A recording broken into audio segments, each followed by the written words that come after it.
get a little better light. All right, let us wait to build an audience. This is Sandy Chalice, and I want to thank everybody first off, and for everything that you guys have done. So much outpouring of love for my husband. It has like been bizarro world, okay?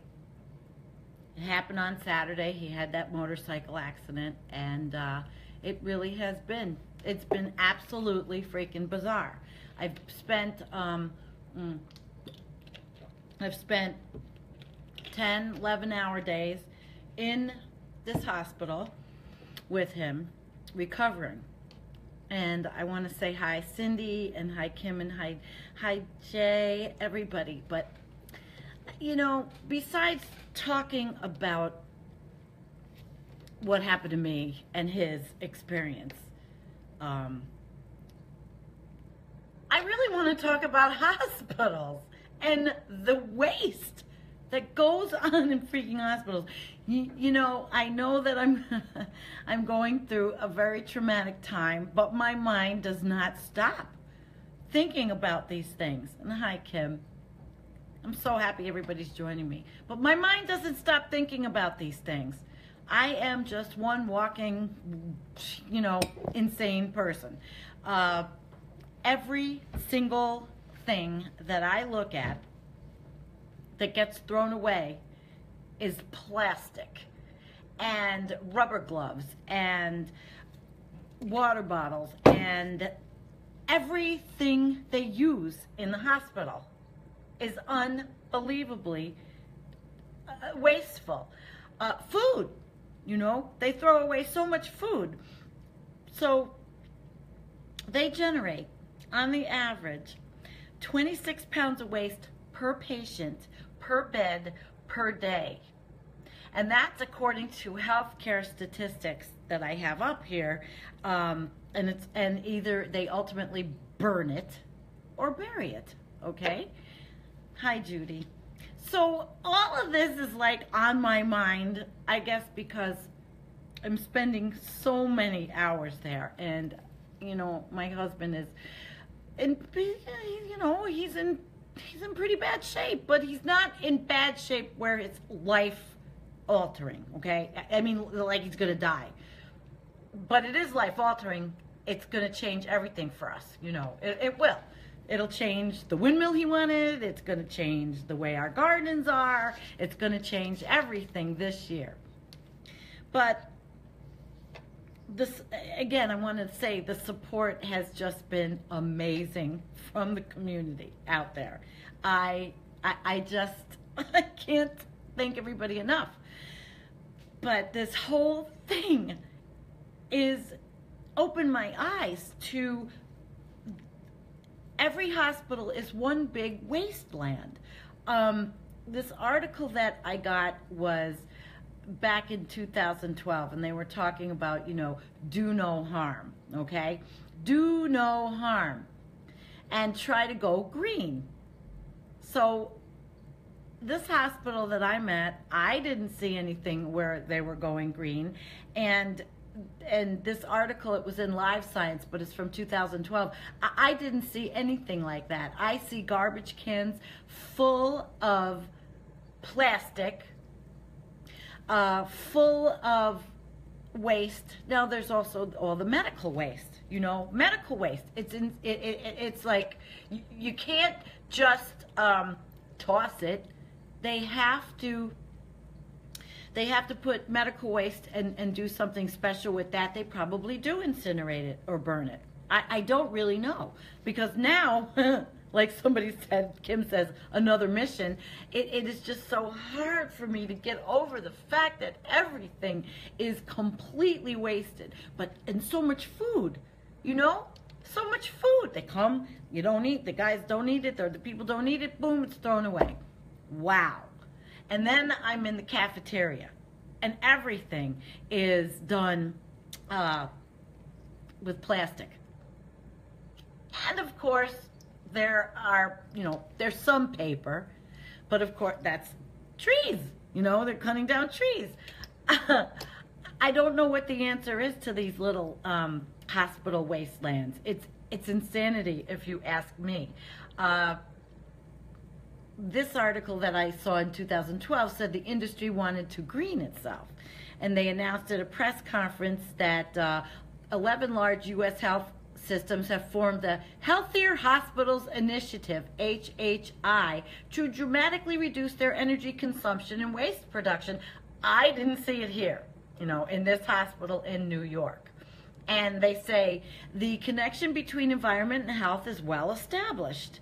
Many birth defects and chronic diseases, cancer, circulatory disease, diabetes, obesity, asthma, together account for more than 75% of healthcare costs. They're linked to poor diets and polluted air and water.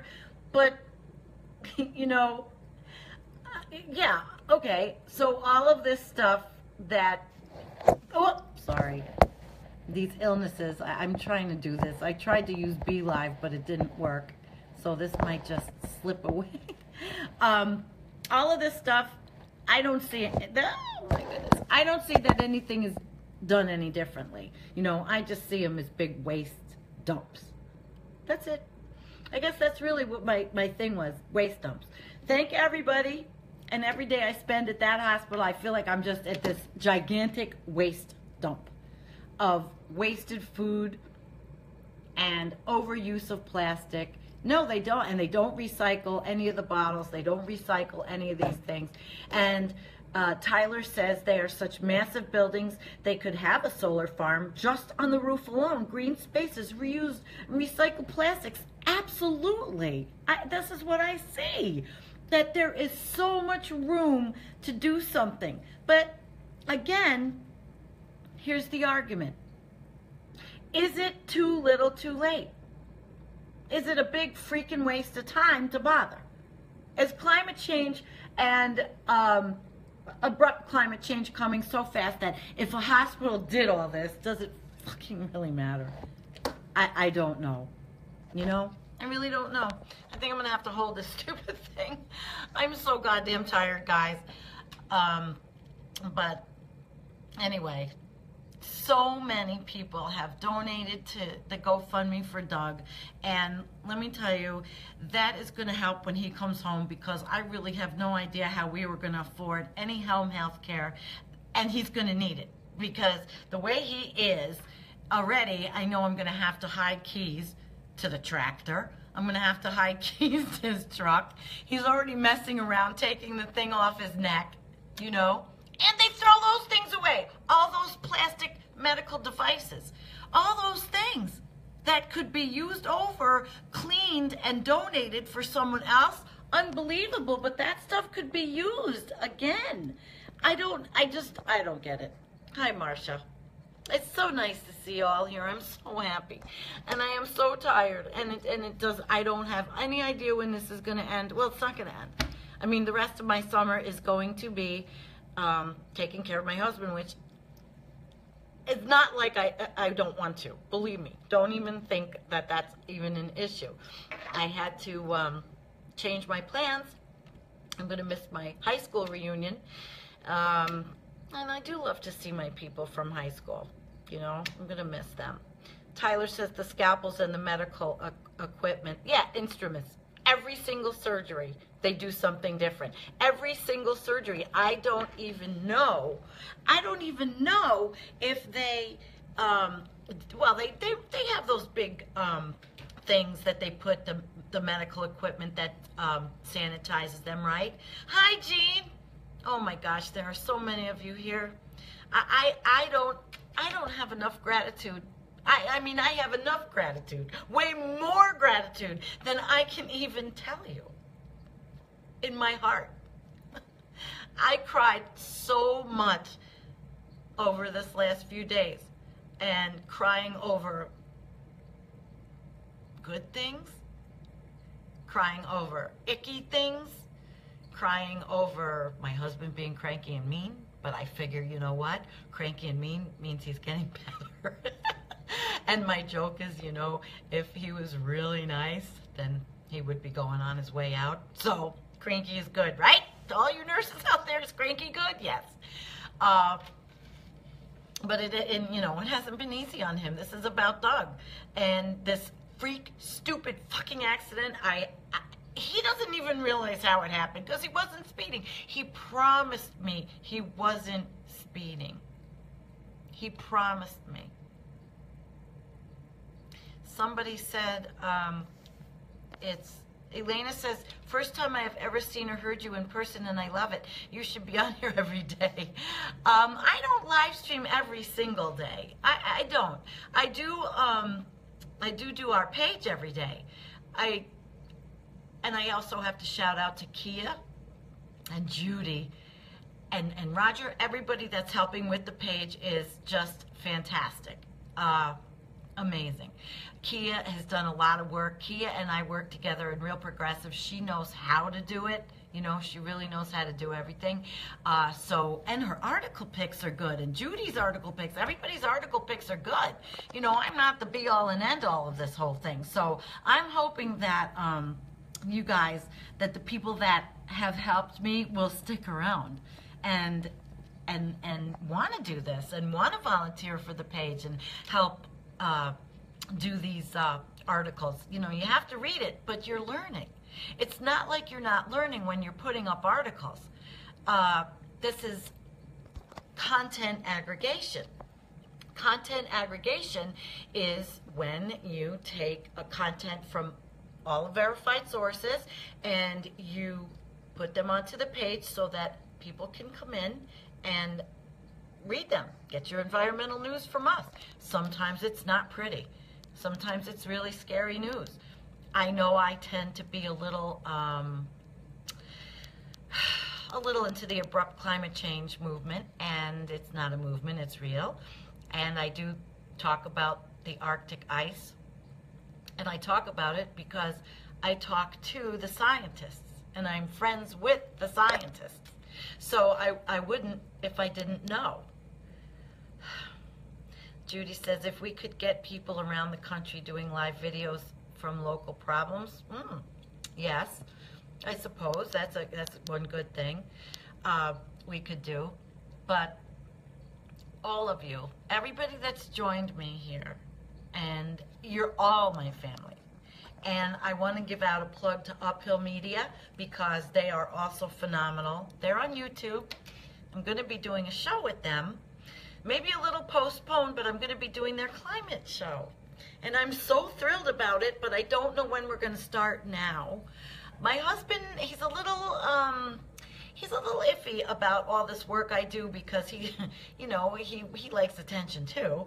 And I tend to throw myself into what I do pretty heavy duty. It's just me. I have a lot of education, and I cannot sit around and do nothing with it, since I'm a mess too, you know? I mean, my body's a mess. Jean is saying these are important subjects, and we need to have some hard truths. Yeah, we do. I know. Okay, I understand that. Now I'm touching this pin thing. I don't even know what I'm doing on this thing. Oh, I tried to use BeLive on my iPad. Put Chrome on it. It didn't work. I can't figure it out. I got to use my laptop, and I did not drag that with me. I didn't even know what would be going on or what I'd be doing. But thank you, Judy. Uphill Media loves me. I really want to get that show started. I don't know what's going to happen when I go home with my husband. I have no idea. I know he's going to be difficult because he's not going to be able to do anything. And I know his brother's not watching this. Tim Shellis. Tim, if you see this, I am giving you a shout out because I love you dearly. Tim has been to the house taking care of the cats. He vacuumed. He took our garbage to the dump. He's deadheaded some of the plants out there. He's picking the beans in the garden. I mean, he's watering my plants. I couldn't have a better brother-in-law or a better family, you know, of in-laws. So Jean says, we, the people, our lives matter. was watching you go, girl. Your hubby will still love you, as grouchy as he's been. Jeff! Hi, Jeff. Jeff joined. I don't want to be on here rambling. I'm just so tired, but I had to come on to thank everybody. This whole thing, and then my friend freaked me out. She donated $1,000 on the GoFundMe, and that was really, doing a GoFundMe was very difficult. And I am not an asking person. I have not asked for a nickel from anybody on Environmental Coffee House. No donations. I pay for everything myself, and haven't wanted to. But when I set this GoFundMe up, I asked my husband first, and he had a hard time understanding this. And I said, look, babe, I don't know what the insurance is going to cover. I don't know if they're going to cover the helicopter flight. Basically, I will tell you one thing. The car, if he was in an accident in the car, the car insurance would have covered all the medical. But because he was on a motorcycle, they're covering jack shit but the bike. And we'll see what happens. And I doubt that that's going to be on our mind this year. I don't think my husband's going to be riding a Harley this year, and I don't know if he's going to want to ever ride again. We'll see. He's just been through a pretty traumatic, horrible thing. And Steven's here. Hi, Steven. And Roseanne's here. Roseanne, who I'm supposed to be meeting soon enough, I hope. She's from my area originally. And Judy, you're right about the bike. I mean, we don't know. But I'll tell you another thing. I was supposed to go to a doctor's appointment and I was actually supposed to have blood work, specialized blood work for me in Buffalo. And the appointment was today. Well, I had it all changed to this hospital. So that was really good because it's specialized, because I'm trying to get into this specialist rheumatologist, because I don't like who I go to. I have some other illness. I don't know if anybody ever notices, but I'm going to tell you, my salivary glands are always like this. They are always gigantic. And that's called Sjogren's disease.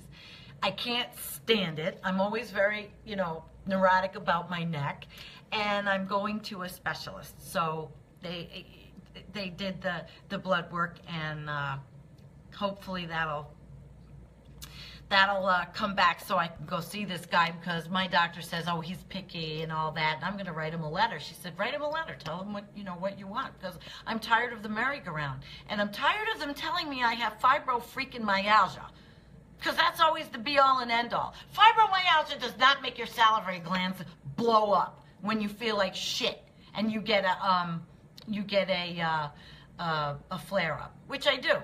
And that's why it's so good that I can do this. And when I don't feel like doing it, I can't do it.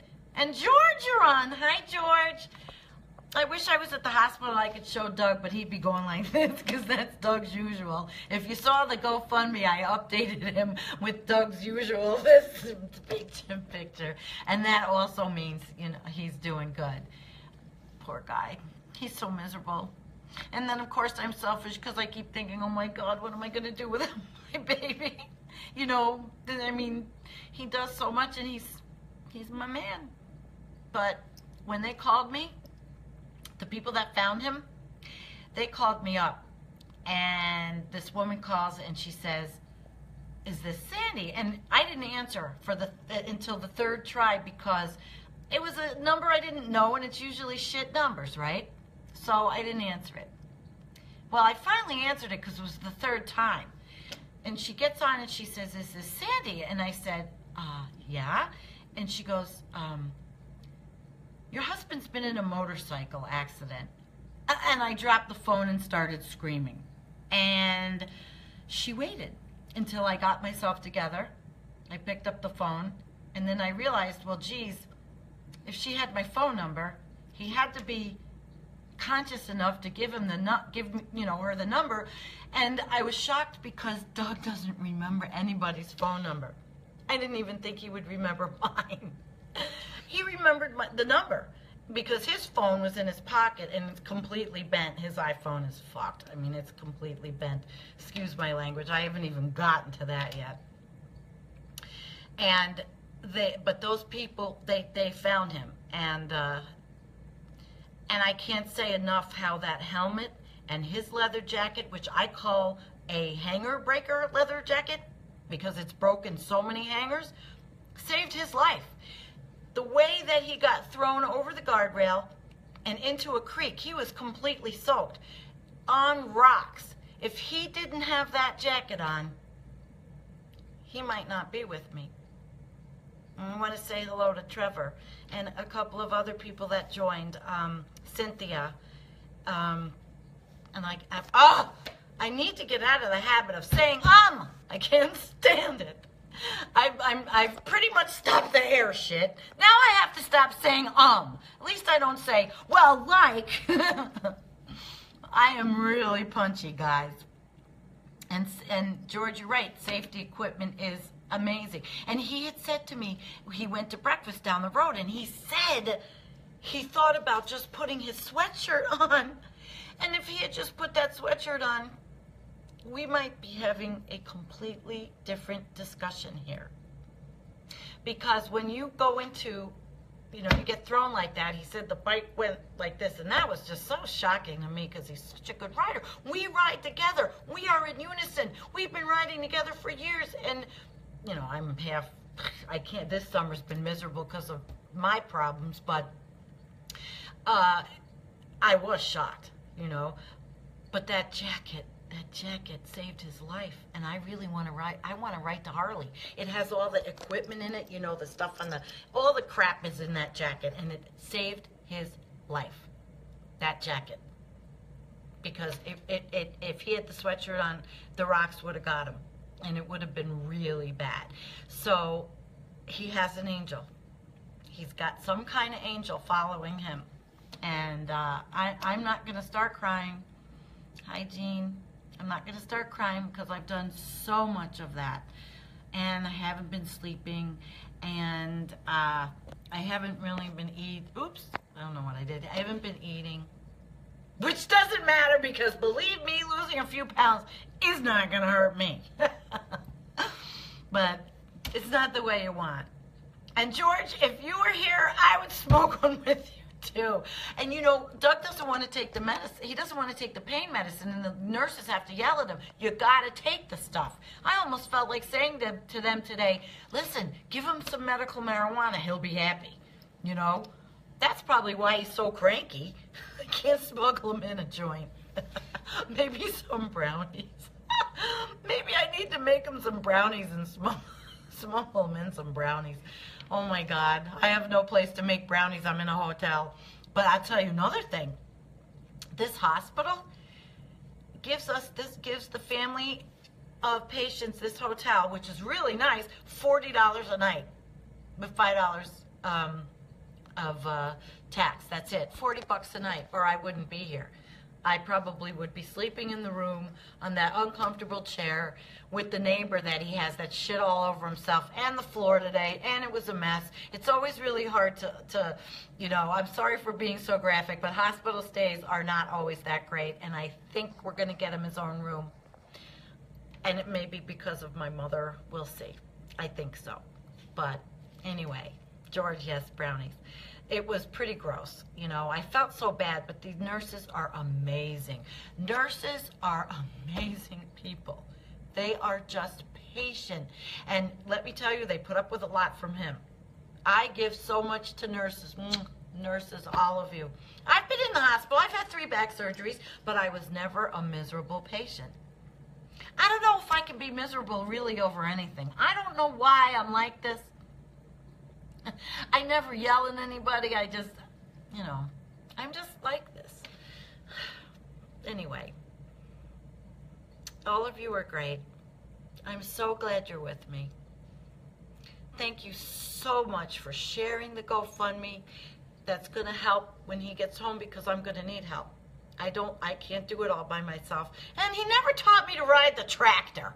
I'm like, I ride a Harley, but you never freaking taught me to ride the tractor? And it's because he says it's too rocky and you gotta lift the 54-inch deck thing up and all this other horse crap. So I figure I'm gonna hire a Amish guy, and I don't know if they'll do it, but somebody's gonna help me. But anyway, so guys, good night, everybody, because really I do have to get some sleep. I am so tired. So we've covered a lot of ground on this one. We covered me, my husband, the thank yous and the gratitude, and hospital waste, which freaks me out, and maybe that's a whole new cause of trying to figure out how hospitals can be less polluting and maybe less energy sucking, because you know that they suck energy like anything, and they all should have solar. They absolutely should have solar. So anyway, Cindy says there's probably a YouTube for the track. Oh, I know. My brother-in-law will do it for me, or he'll show me how to do it if it doesn't rattle me to death because of my bad back. But you know, you got to do what you got to do, right? And I have a lot of work around our place. We have a lot of vegetables growing. No, his neck is, he'll walk. He got up today, Trevor, for the first time. He'll be okay. He's going to be all right. It's what they're worried about the most with the bones that are broken in his neck is that the bone might go to the, into the spinal canal. They're watching the whatever the hell bone it is. Whatever it is. And George put a good link up. Oh, George, I love you. I'll tell you, I have so much love in my heart and so much gratitude. I'll probably get off this and cry my eyes out because I can feel it coming. I've cried so much. So thank you. I don't know what I would do without all of you. You know, sometimes my online friends are better than... No, I can't say that. My online friends are different than my real life friends. But I love everyone, and I do. I have a lot of love, and I have gratitude. Thank you very much. Myrna! Ah! My beautiful friend Myrna just came on. Come on up, Myrna. She lives near here. Come on up. Come tomorrow. We love you, all of you. I love all of you. So peace. Don't forget. Recycle, reuse, all of that good stuff. We've got time. Abrupt climate change is happening, but maybe it isn't going to happen that fast. At least maybe I'll be able to get my windmill up. Hi, Victoria. Oh, my gosh. I'm just saying goodbye, and you're joining. And Myrna, my love, who I know personally, I love Myrna. She lives near the hospital, so she'll come up tomorrow. Myrna is one of our best friends. She rocks. Myrna, rock and roll. Myrna, I love you, Myrna. All right, everybody, listen, I'm going to let you go. It's been long enough that I've been rattling, and I really am dead tired. I am dead tired. So, you know, gotta say goodnight. Okay, peace, everybody. Everyone, all of you, I love you. Good night. Share, share, share, so everybody all over freaking Facebook knows that I'm saying thank you. And Doug is getting better, Victoria. I love you, Myrna. I love Myrna. I want to kiss the screen. I love Myrna. Okay, guys. Good night.